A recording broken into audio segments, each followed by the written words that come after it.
할렐루야. 네, 여러분 잘 오셨습니다. 하나님께서 오늘도 새로운 생명을 주시고 또 저희를 깨우시고 예배의 자리로 이끌어 주셨는데요. 하나님께서 오늘 우리에게 주시는 음성을 듣고 또 하루 하나님의 나라를 이루며 살아가실 수 있기를 축복합니다. 이제 함께 기도하심으로 1월 27일 매일 주심 기도회 시작하겠습니다. 하나님 감사합니다. 오늘도 우리가 예배하게 하시고 하나님의 말씀 앞에 서게 해주셔서 감사합니다. 죄인으로 죽을 수밖에 없었던 우리를 자녀 삼으시고 제자가 되게 하시고 하나님의 교회로 세워지게 해주셔서 감사합니다. 하나님, 교회를 주님의 몸으로 세우시고 성도 한 사람 한 사람을 하나님의 성전으로 부르셔서 세상이 어두워질수록 빛과 소금의 역할을 감당케 하셨던 역사들을 기억해 봅니다. 우리는 연약할 때 더욱 강하신 하나님의 능력을 보았고 하나님 앞에 통회하며 엎드릴 때 더욱 온전하게 일으키시는 하나님의 역사를 경험했습니다. 기도하옵기는 우리 교회가 하나님을 사랑하고 이웃을 사랑하는 사명을 온전히 감당하게 하시고 지역사회와 한국교회 안에서 예수님을 닮은 공동체로 바로 서갈 수 있도록 도와주시옵소서. 지체들 간 서로의 모습 속에서 예수님을 발견하게 하시고 하나님의 위로를 나누며 사랑하는 하나님의 권속으로 날마다 굳건히 세워져 가게 하여 주시옵소서. 또한 하나님, 우리가 다 헤아리지 못하는 세상과 사회의 아픔들을 위해서 기도할 수 있기를 원하는데 하나님의 교회된 우리가 공감의 능력을 회복하여 이웃과 함께 신음할 수 있도록 하시고 모든 피조 세계에 하나님의 샬롬을 전하는 주님의 손과 발이 되게 하여 주시옵소서. 교회를 지키기 위한 노력으로 세상을 저버리는 것이 아니라 세상을 살리기 위한 노력으로 교회의 본질을 지키는 소망과 능력의 공동체가 되게 하여 주시옵소서. 하나님, 특별히 오늘 이 시간 저희 안에는 사랑하는 가족을 먼저 하나님 곁으로 떠나보내드리고 허전하고 슬픈 마음을 붙든 채 기도하는 지체들이 있습니다. 그 마음에 하늘의 위로와 부활의 소망을 덧입혀 주시고 함께했던 시간의 좋은 기억들을 생각하며 아름다운 신앙의 유산을 이어가는 가족들이 되실 수 있도록 축복하여 주시옵소서. 진행되는 장례의 모든 절차 가운데에도 함께 해주시고 날씨를 비롯한 모든 상황들을 주장하여 주셔서 우리의 아픔을 아시며 돌보시는 하나님의 임재를 깊이 경험하는 시간 되게 하여 주시옵소서. 이제 하나님, 우리가 다시 한번 주께서 우리에게 주시는 말씀을 듣습니다. 계속해서 누가복음 말씀을 묵상하고 기도하는 가운데 하나님의 교회요 그리스도의 제자로서 우리가 기억하고 실천해야 할 것들이 무엇인지 깨닫게 하시고 날마다 자기 십자가를 지고 빛과 소금의 역할을 잘 감당해낼 수 있도록 믿음의 도전이 있는 시간 되게 하여 주시옵소서. 그렇게 역사하실 하나님을 신뢰하고 의지하오며 예수 그리스도의 이름으로 기도하옵나이다. 아멘. 네, 오늘 우리에게 주시는 하나님의 말씀 보겠습니다. 오늘 하나님의 말씀은 누가복음 14장 25절부터 35절까지의 말씀입니다. 제가 하나님의 말씀을 봉독합니다. 수많은 무리가 함께 갈새 예수께서 돌이키사 이르시되 무릇 내게 오는 자가 자기 부모와 처자와 형제와 자매와 더욱이 자기 목숨까지 미워하지 아니하면 능히 내 제자가 되지 못하고 누구든지 자기 십자가를 지고 나를 따르지 않는 자도 능히 내 제자가 되지 못하리라. 너희 중에 누가 망대를 세우고자 할진대 자기의 가진 것이 준공하기까지에 족할는지 먼저 앉아 그 비용을 계산하지 아니하겠느냐. 그렇게 아니하여 그 기초만 쌓고 능히 이루지 못하면 보는 자가 다 비웃어 이르되 이 사람이 공사를 시작하고 능히 이루지 못하였다 하리라. 또 어떤 임금이 다른 임금과 싸우러 갈 때에 먼저 앉아 1만 명으로서 저 2만 명을 거느리고 오는 자를 대적할 수 있을까 헤아리지 아니하겠느냐. 만일 못할 터이면 그가 아직 멀리 있을 때에 사신을 보내어 화친을 정할지니라. 이와 같이 너희 중에 누구든지 자기의 모든 소유를 버리지 아니하면 능히 내 제자가 되지 못하리라. 소금이 좋은 것이나 소금도 만일 그 맛을 잃으면 무엇으로 짜게 하리요. 땅에도 거름에도 쓸데없어 내버리느니라. 들을 귀가 있는 자는 들을지어다 하시니라. 아멘.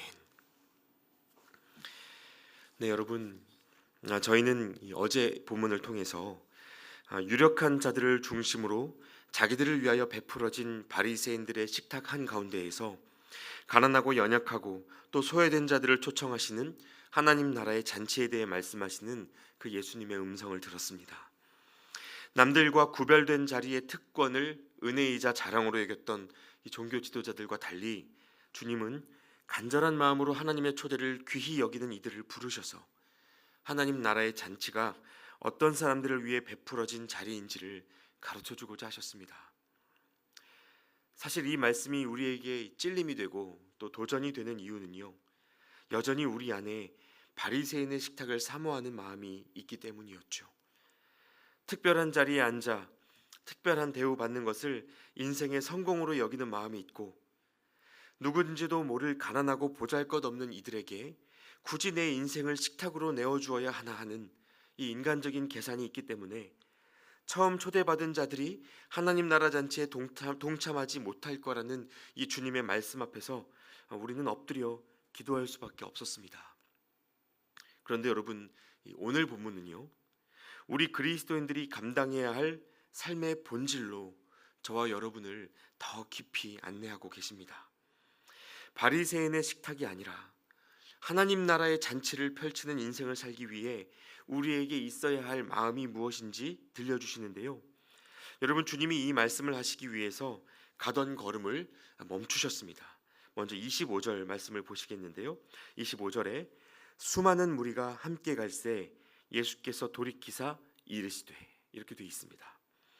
말씀에 보니까 수많은 무리 속에서 길을 나섰던 주님이 갑자기 멈추어 돌아서셨습니다. 여러분, 길을 걷던 이가 멈추어서 돌아설 때는 할 말이 있기 때문이죠. 이때 주님 곁에는 수많은 무리의 사람들이 있었습니다. 예수님을 따르는 사람들의 부류에는 두 종류가 있는데, 하나는 무리이고 또 하나는 제자입니다. 여러분, 무리와 제자를 가르는 기준이 무엇인지 아십니까? 예수님을 믿고 살아가는 신앙 때문에 겪는 대가 지불이 있는가 하는 점입니다. 하나님을 사랑해서 이 땅의 모든 사람들이 추구하는 풍요와 권력으로부터 돌아서고 세상에서 높아지기를 포기하는 실제의 선택들이 있는가 하는 점입니다. 오늘날의 교회 안에서도 우리가 제자를 찾아보기 어려운 이유는 더 이상 기독교인이 되는 일에 아무런 대가를 지불하지 않아도 되는 편안한 현실을 우리가 살고 있기 때문인지도 모릅니다. 실제로 여러분, 초대교회 때는요, 세례를 받으려면 3년간의 세례 교육을 받아야 했습니다. 오늘날 한국에서는 이 3년간의 신학대학원 교육을 받고 나면 전도사가 될 수 있는데요, 당시에는 3년간의 신학 교육으로는 세례교인밖에 될 수 없었습니다. 그리고 세례를 받는 마지막 과정에서 받게 되는 그 핵심적인 질문이요, 당신이 예수 그리스도를 믿는 신앙 때문에 생명까지도 내어놓을 수 있는가 하는 질문이 있었습니다. 이 때문에 북한 교회에서는 여전히 세례받는 성도에게 주님을 위해 죽을 수 있는지를 묻고 세례를 준다고 하죠. 여러분, 한국 교회에 이렇게 철저한 세례 교육이 도입되면 아마도 현재 20만 명이 넘는 성도의 수가 2만 명, 아니 2천 명 이하로 뚝 떨어질지도 모르는 일입니다. 오늘 본문 속에서 예수님은 수많은 사람들의 무리보다 한 사람의 제자가 바로 세워지기를 원하셨습니다. 그래서 더 먼 길을 이 무리를 이끌고 가시기 전에 따르는 이들이 반드시 짚고 가야 할 몇 가지 말씀을 전하고자 하셨던 것 같습니다. 자, 그렇게 멈추어 돌아선 예수님이 무슨 말씀을 하시는지 보니까요, 26절과 27절에 이렇게 말씀하십니다. 여러분, 이 두 구절을 다시 한번 한 목소리로 읽어보시겠습니다. 무릇 내게 오는 자가 자기 부모와 처자와 형제와 자매와 더욱이 자기 목숨까지 미워하지 아니하면 능히 내 제자가 되지 못하고, 누구든지 자기 십자가를 지고 나를 따르지 않는 자도 능히 내 제자가 되지 못하리라. 아멘. 여러분, 잘 아시는 말씀이시죠? 우리가 익히 듣고 아는 말씀입니다. 그러나 읽을 때마다 상당히 부담스러운 말씀이기도 합니다. 부모와 처자와 형제와 자기 목숨까지 미워하지 않으면 내 제자가 될 수 없다라고 주님이 선언하고 계십니다. 그런데 여러분, 여기에서 미워하다라고 번역된 이 헬라어 단어 미세오는요, 더 정확하게 번역하면 덜 사랑하다라는 뜻입니다. 그러니까 이 말씀은 부모와 형제 자매에 대하여 분노하고 미워하라는 말이 아니고 그들을 사랑하는 것보다 더욱 주님을 사랑하는 마음이 있어야 한다라는 뜻입니다. 다시 말해 주님을 가장 사랑하지 않으면 제자가 될 수 없고 자기 십자가를 감당할 수 없다는 말씀입니다. 그런데 여러분, 주님을 가장 사랑하는 것, 자기를 부인하고 자기 십자가를 지고 사는 것, 잘 되십니까? 쉽지 않죠. 여전히 살아있는 것 같은 우리의 본성에 정면 충돌되는 일입니다. 하나님을 사랑한다고 입으로 말하는 것은 쉽지만 정작 내 삶에 광야가 펼쳐지고 하나님의 연단이 시작되면 하나님을 사랑한다는 우리의 고백은 당신이 어디에 계시냐라는 이 한탄으로 금세 바뀌어 버립니다.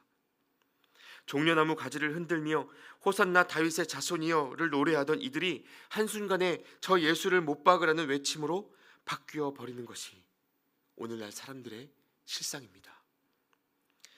저 역시 어린 시절 하나님을 만났을 때요, 하나님, 제가 아브라함처럼 다윗처럼 바울과 예수님처럼 살게 해주세요 라고 기도하곤 했었는데요, 제가 성인이 돼서 말씀의 현실을 꼼꼼히 읽어내려 가다 보니까 다르게 읽혀지는 부분이 있었습니다. 여러분 한번 생각해 보십시오. 아브라함은 하나뿐인 아들을 제물로 바쳐야 했습니다. 저 이거 못할 것 같습니다. 다윗은 자신을 죽이려는 군대로부터 십수년을 도망다니다가 말년에는 아들에게까지 배반당한 비극적인 왕으로 살았습니다. 다윗처럼 사실 수 있겠습니까?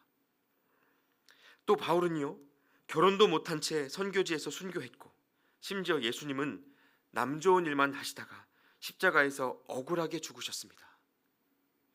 그러니까 입술로는 이 믿음의 조상들처럼 살고 싶다고 고백하고 기도했는데 제가 이런 내용을 몰랐던 것도 아니고요, 분명히 진심으로 드렸던 기도였는데 어느 순간 내 삶이 이렇게 될 수 있다고 생각하니까 정신이 번쩍 들면서 내가 대체 무슨 기도를 한 걸까 하는 생각에 숨을 깊이 쉬게 되었던 경험이 있습니다. 여러분 공감이 되지 않으세요? 자기를 부인하고 자기 십자가를 지는 삶에 대해 우리는 언제나 이렇게 두려운 마음을 느낍니다. 그래서 어떻게 합니까? 온 세상의 중심에 끈질기게 나를 내세우며 삽니다. 내 감정, 내 생각, 내 판단, 심지어 성경을 읽어도 내 해석을 가장 옳게 여기면서 하나님이 찾아오셔도 그 하나님이 내가 원하는 모습의 하나님이 아니면 마음과 삶에서 주인 자리를 내어드리지 않습니다. 여러분, 이것이 우리의 정직한 신앙의 현실이죠. 그러나 여러분, 이것이 정답이 아니라는 사실을 우리 개인과 사회의 역사가 이미 다 증거하고 있습니다. 나를 내세우고 내 생각을 앞세운 사람들 사이에서 세상은 끊임없이 다투고 분열합니다. 모두가 죽지 않으려고 하니까 싸움이 그치지를 않습니다. 내가 주인 노릇하면 안전하리라 믿었던 우리의 인생은 끊임없이 예상하지 못했던 일들을 마주하게 되고 아무리 꼼꼼하게 따져보고 계산해도 삶은 우리에게 늘 다른 결과를 던져주곤 합니다. 그래서 여러분, 오늘 말씀 속에서 예수님이 자신을 따르는 무리에게 이 말씀을 들려주시는 진짜 이유를 잘 생각해 보셔야 합니다. 28절의 말씀에 보시면 너희 중에 누가 망대를 세우고자 할진대 자기의 가진 것이 준공하기까지에 족할는지 먼저 앉아 그 비용을 계산하지 아니하겠느냐라고 하시고, 또 31절 말씀에는요, 어떤 임금이 다른 임금과 싸우러 갈 때에 먼저 앉아 1만 명으로서 저 2만 명을 거느리고 오는 자를 대적할 수 있을까 헤아리지 아니하겠느냐라고 말씀하시는데요, 여러분, 이것처럼 너희도 잘 계산해보고 나를 따를 것인지 말 것인지를 분명히 결정하라고 주님이 말씀하십니다. 그런데 여러분, 계산해보면, 잘 따져보면 우리가 주님 따를 수 있을까요? 절대 그렇지 않습니다. 여러분, 세상의 계산기를 들이대는 순간 이건 따져볼 것도 없이 손해보는 장사입니다. 33절 말씀해 보세요. 이와 같이 너희 중에 누구든지 자기의 모든 소유를 버리지 아니하면 능히 내 제자가 되지 못하리라. 이 말씀에 주님이 이미 다 계산을 해두지 않으셨습니까? 계산해 보면, 따져 보면요, 결국 우리의 모든 소유를 버려야 한다는 결론이 나온다는 거예요. 그래서 여러분, 주님 따라가는 것, 이거 계산해 보고 따라갈 수 있는 길이 아니라는 말입니다. 그래서 여러분, 오늘 주님이 우리에게 이 말씀을 들려주시는 이유의 핵심, 그 마음의 본질은요, 사실 잘 계산해 보라라는 것이 아니고 주님을 사랑하라는 것입니다. 주님을 사랑해야 제자가 될 수 있다는 뜻입니다. 여러분, 사랑하십니까? 주님을 사랑하고 계십니까? 사랑하면 계산이 달라지게 되어 있습니다. 사랑에 빠지면 손해가 손해인 줄을 모르고 수고를 수고로 계산하지 않게 됩니다. 그래서 여러분, 이 사랑하는 형제나 자매가 생기면 새벽에 잠을 깨워 안 나오던 새벽 기도에도 따라 나오게 되는 것이고요. 사랑하는 자녀를 낳으면 그 아이를 위해서 젊은 날의 모든 시간과 에너지를 쏟아부어도 그것이 아깝지 않는 것입니다. 계산해 보면 손해입니다. 따져보면 가고 싶지 않은 길이에요. 그러나 갈 수 있는 능력이 사랑하기 때문에 나오는 것입니다. 여러분, 이것이 사랑하는 자가 품고 사는 어리석은 계산기입니다. 그런데 여러분, 주님은 바로 여기에 우리가 살아가야 할 삶의 핵심이 있다고 가르쳐 주십니다. 계산으로 살지 말고 사랑으로 사는 것. 많은 것을 남기려고 하지 말고 모든 것을 쏟아붓는 인생을 사는 것. 주님은 바로 이러한 삶에 하나님 나라가 열린다는 것을 가르쳐 주시기 위해 먼저 십자가에 죽으셨습니다. 죄인인 우리를 사랑하고 사랑하다 목숨을 내어주실 만큼 사랑하셔서 오늘의 우리가 그 충만한 사랑에 힘입어 살아갈 수 있게 하신 겁니다. 그래서 여러분, 주님의 제자로 살아가면서 하나님을 따라가는 인생의 광야가 계속되고 그 삶을 감당하기가 버거워지면요, 우리가 상황의 변화를 위해서도 기도해야 하지만 동시에 우리 마음의 사랑의 회복을 위해서도 기도하셔야 합니다. 받아들일 수 없는 상황을 만나고 이해할 수 없는 사람을 만날 때 우리 안에 사랑이 있어야 나의 판단, 나의 이성과 논리와 계산을 넘어설 수 있습니다. 여러분, 이것이 자기의 모든 소유를 버리라는 말씀의 의미입니다. 재정적인 소유만을 말하는 것이 아니고요, 내가 옳게 여기는 모든 것들을 포기하고 불편한 상황과 불편한 사람을 사랑과 인내로 감당하라는 것입니다. 그리고 이것이 우리 그리스도인들이 각자의 자리에서 감당해야 할 자기 십자가인 것입니다. 피하고 싶고 벗어버리고 싶지만 내 뜻대로 하지 마시고 아버지의 뜻대로 하옵소서라고 기도하는 이 삶의 태도가 저와 여러분의 삶에 하나님의 나라를 이루는 유일한 능력이 된다는 말입니다. 그래서 여러분, 이 제자로 사는 삶에 대해 묵상하는 오늘 이 시간에요, 예수님의 수제자라고 인정받았던 베드로를 한번 생각해 보시면 좋겠는데요. 여러분, 베드로는 주님이 가시는 곳이라면 끝까지 함께 하겠습니다 소리치며 주님을 향한 자신의 사랑을 누구보다 확신했던 인물입니다. 그런데 주님이 가시는 길이 승리의 길이 아니고 죽음의 길이라고 드러났을 때, 자신이 옳다 생각하고 맞다 여기는 길과 다른 길로 주님이 걸어가실 때 그는 점차 주님과의 거리를 넓히기 시작했고 급기야 돌아서서 업으로 돌아가 버렸습니다. 사랑하겠다 하더니, 포기하고 희생하고 십자가를 지겠다고 하더니 정작 그때가 오니까 도망쳐 버렸습니다. 여러분, 이것이 무엇을 가르쳐 줍니까? 3년간 예수님 곁에 딱 붙어서 제자 훈련을 수석으로 감당해냈던 베드로도 결정적 순간에 다 계산을 해보니 모든 것을 버리고 주님 따르는 일에 실패했다는 것입니다. 그런데 여러분, 베드로의 신앙이 거기서 끝나지 않았습니다. 주님이 다시 그를 찾아와 주셨기 때문이죠.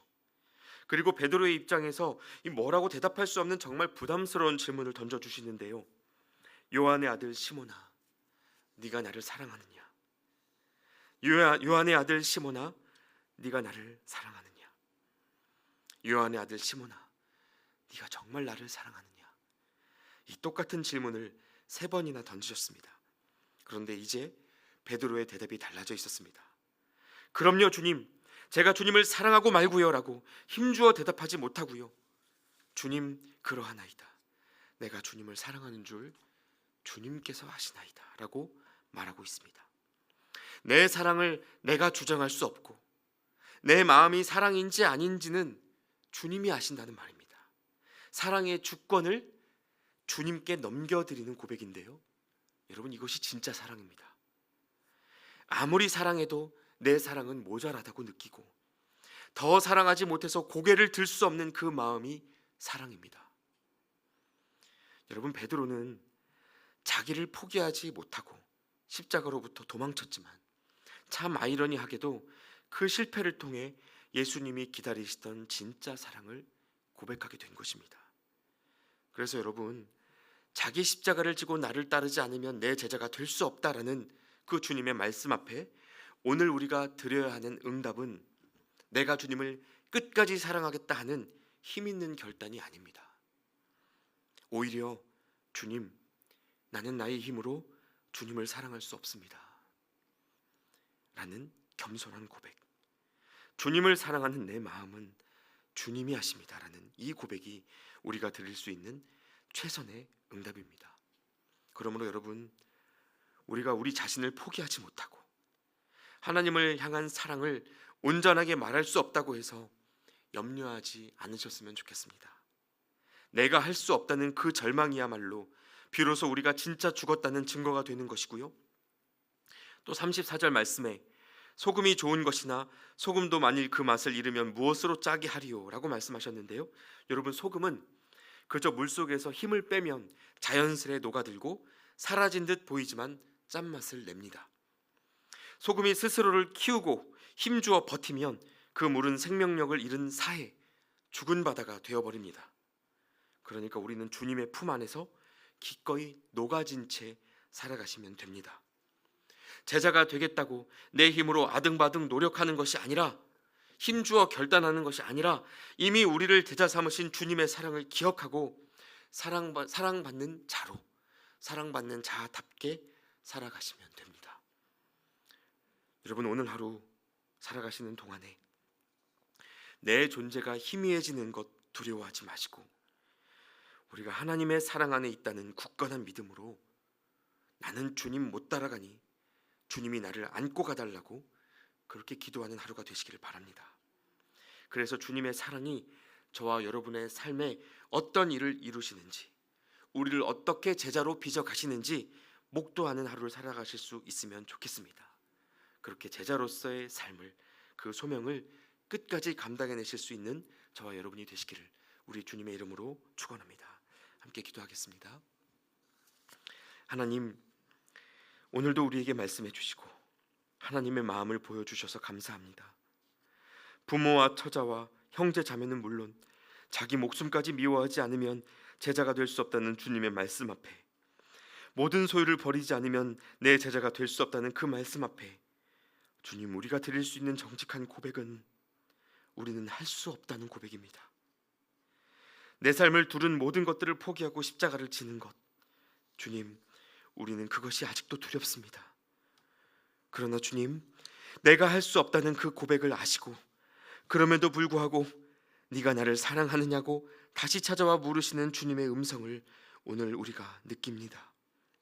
내가 너를 포기하지 않겠다, 너는 나의 사랑하는 제자다 말씀하시는 하나님의 마음을 더욱 생생하게 느끼게 됩니다. 주님, 사람은 할 수 없을지라도 하나님은 하실 수 있사오니 주님을 100번 배반하고 뒤돌아서는 우리라 할지라도 101번 돌이키시고 찾아오시는 하나님의 마음을 우리가 깨닫게 하여 주시옵소서. 그리고 그렇게 하나님의 사랑의 능력으로 우리를 향한 하나님의 일을 완수하여 주십시오. 사랑 없는 나 자신에게 주목하는 것이 아니라 사랑으로 충만하신 하나님께 주목하면서 오늘도 그 사랑 안에서 행복했노라 고백하며 살아가는 우리의 매일이 되도록 역사하여 주시옵소서. 지금도 우리 곁에 계시며 우리를 제자로 빚어가시는 예수님의 이름으로 기도하옵나이다. 아멘. 이제 하나님 앞에서 개인의 기도 제목으로 계속해서 기도하시겠습니다.